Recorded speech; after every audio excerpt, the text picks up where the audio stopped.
holy. You are holy.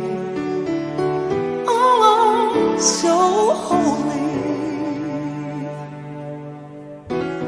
What a privilege and an honor to worship at your throne, to be called into your presence as your own.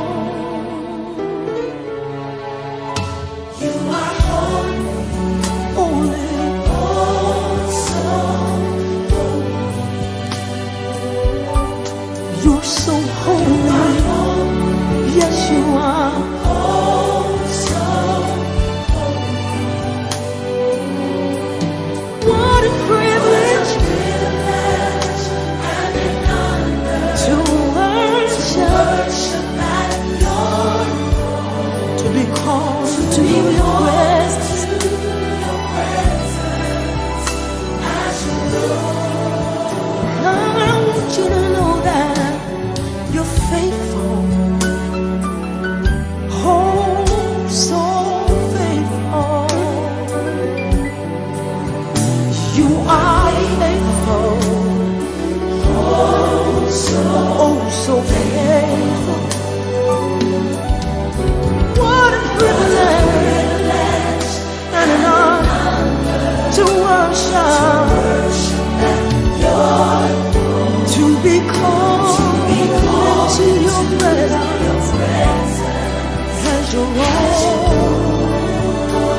I wanna say one more time, you are faithful. You're faithful.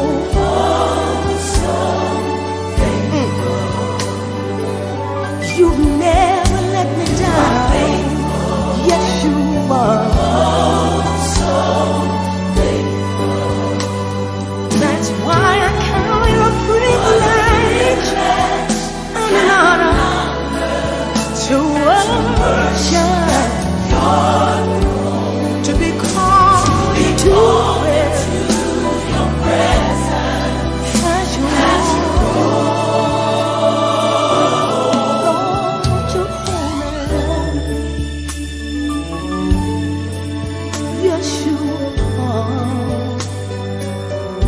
You're so holy. There's none like you nowhere. You're holy, God. You're holy. You're high and lifted up. You're holy. And that's why we cry, holy, holy, holy, Lord God Almighty. You're holy, yes you are. You're so holy. That's why every day when we wake up in the morning, we say,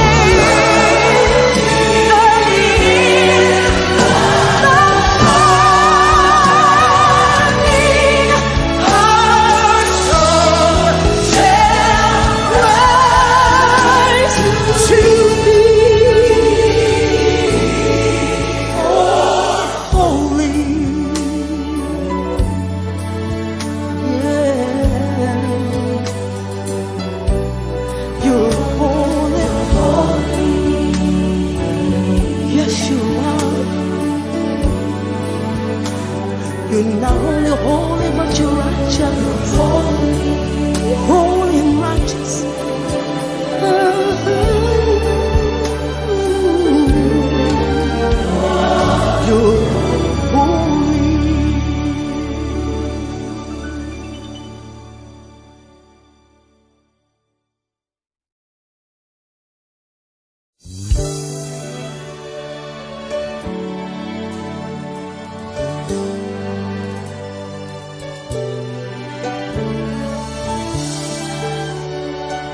Amen. We welcome you to the Church of Truth broadcast. We are very excited and very blessed to be here today. I'll be filling in for leadership until they arrive. I just thank God for the honor and the privilege to be able to be of service in this time of learning what it means to be ready.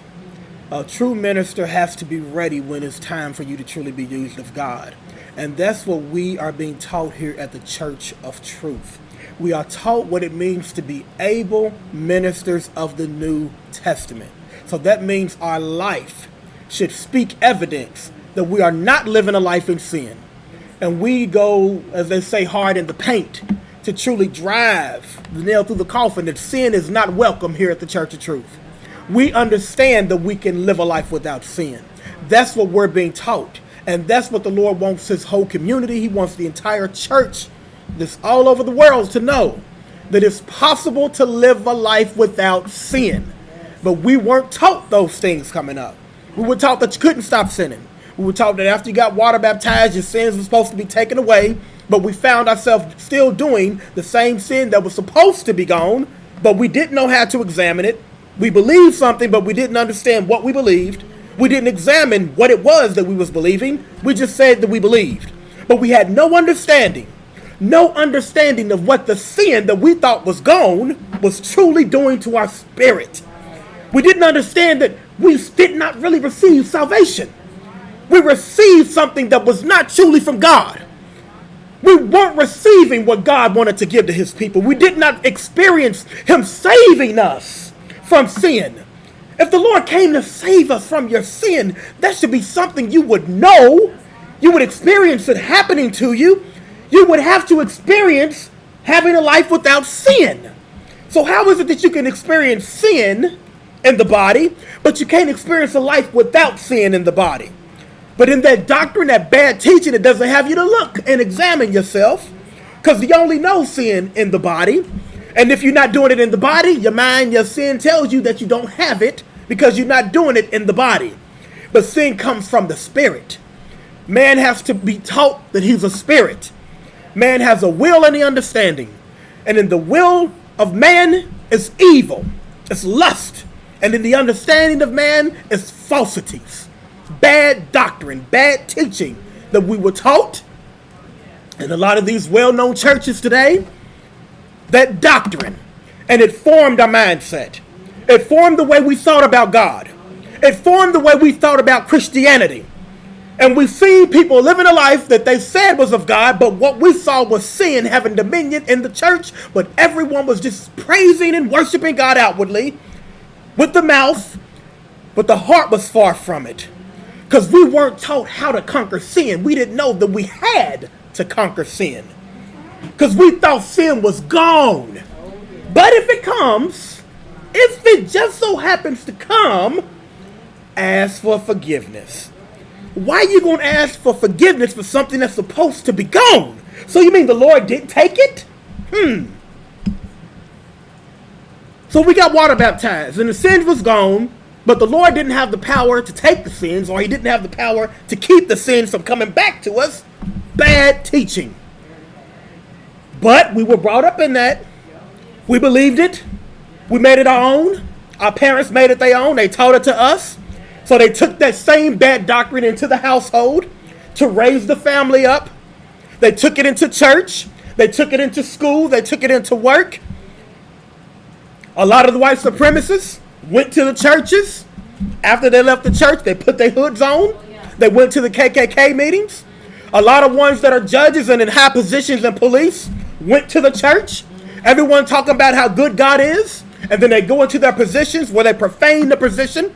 And they use the position to lift them up above the law. And they feel like they can live any kind of way they want to because of the position that they're in. But they know their heart is evil. Yeah. But this is what we call church. That's not what God calls church. That's not his